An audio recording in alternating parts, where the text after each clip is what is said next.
So the other current event I wanted to talk to you about was I don't know if you saw it, but this weekend on Sunday, there was a fatality in the States. A woman who was a well-known member of the community, well-established paddler, experienced paddler. Um, she, I'm not exactly sure what the story was, but basically she had her PFD on, and the tether was going across her chest and was clipped into a loop right here, which was a non-releasing loop. And I've seen this trend a lot recently of having the toe tether across this way and then clipped into a fixed point. And everyone I've talked to, I've said, hey, like I get what you're doing there. Like you don't have like something loose down here that's flopping to catch, but realize that the design spot has a designed fail point, whether it's a metal buckle or a flap release or something that under enough tension will let go.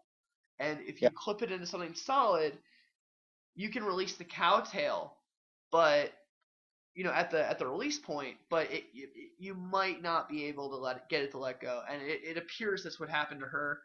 And there's been this whole response by people, which I think is like a totally human reaction of like, get rid of those things. They're stupid. They're unnecessary. They're just there to rescue boats. And to me, it's like, yeah, but like when I pull that boat out to safety before it washes down in the next rapid, I'm not exposing anyone to the risk of rescuing a boat. Like I'm nixing the situation immediately. I don't know. You've been around forever. You've done complex things. You come from a paramedic, ski patrol, woofer point of view. I feel like you're a good person to ask about this. And Uh, you're an instructor. Absolutely. I do have a cowtail, um, and I try and wear it on the release point. I have clipped it into a hard point when I've been teaching on the Ottawa, you know, but strainers are something that we just don't see or catch getting it caught on. So, you know, I've never really thought of it as a dangerous thing that you would get hooked.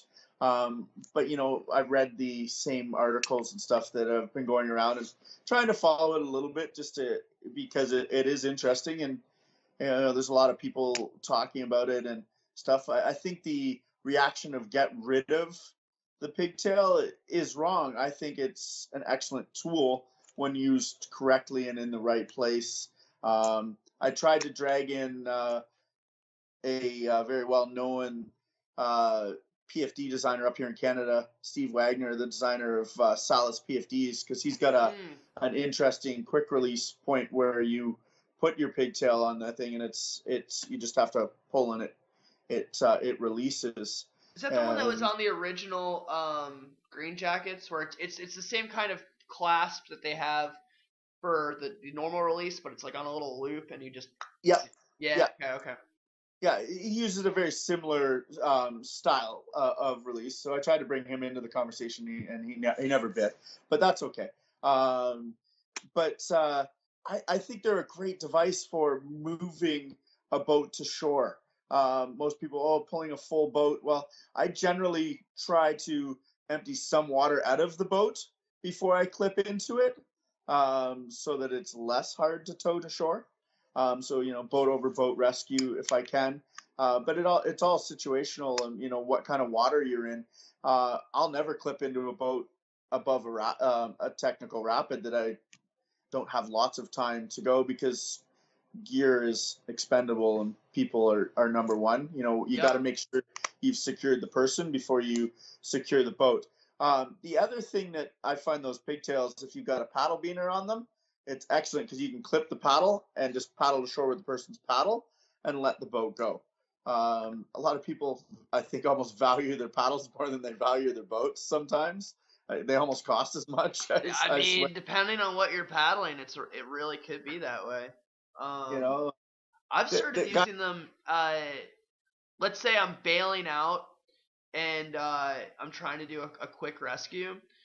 I will, on the way to shore while I'm paddling, reach down, rip the beaner out of the quick release, and smash it onto the paddle, like mid stroke, and keep Yeah, going. And then when I get to shore, I can just drop my paddle and pull my skirt, and just Yeah. drag that sucker behind me. And so then I'm not like trying to place stuff everywhere. It's just throw the boat and run. And then if Yeah. I need a reaching device, I've got it. Yeah. But yeah, I just feel like, we're throwing the baby out with the bathwater on that one. Yeah, I think it's an interesting conversation of how can we use these safer, because I think they have a purpose for sure in many situations.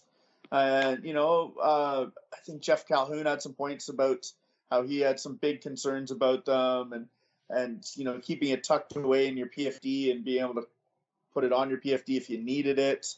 Um, but in time sensitive situations, I'm not sure that that would work. So I'm kind of, it's one of those things that when I get back on the water, I think I got to review how I use mine. I know, And when so I remember buying from an IR rep a Willis and an Astral was like 200, the rescue vest before they went to the last vest before they went to the green jacket, the one that was just a wedge. And it came with a cowtail, and everyone around me in my college club was like, cool, don't wear that near me until you've taken a Swiftwater class. And the first time, like, as a as it was socially acceptable for me to even own it and have it in my kit, was at a Swiftwater class where they immediately broke me of all of the stupid habits I would have made, right? Like, yeah, it's the same thing where in, like, analogous example to me is a lot of clubs used to issue they would just put like cheap beaners on skirts so it was easier to hang them on racks and stuff. And then they realized that people were taking a skirt and clipping it to the hard point on the front of the boat, and then they couldn't take it off, right? It was like that exact same thing will happen to you if you go to thread that quick release in and go, oh, look at this nice little metal buckle here. I'm gonna double thread it and clamp it in.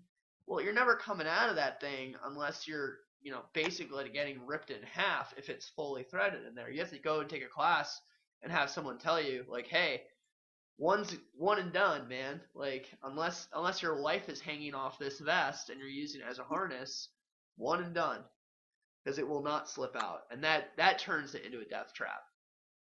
yeah, absolutely. I think pigtails need to be reviewed as to when and where they're used and how they're attached to PFDs. And your point about you shouldn't have one unless you've taken an SRT course has a lot of merit, because the last time I went and took a rescue course, which was last summer, uh, everybody had a pigtail. It was part of what they expected you to have in this technical rescue environment, and that was what you clipped into any of the rescue systems for live bait, or when you're doing wading rescues, stuff like that, that you were tethered off on.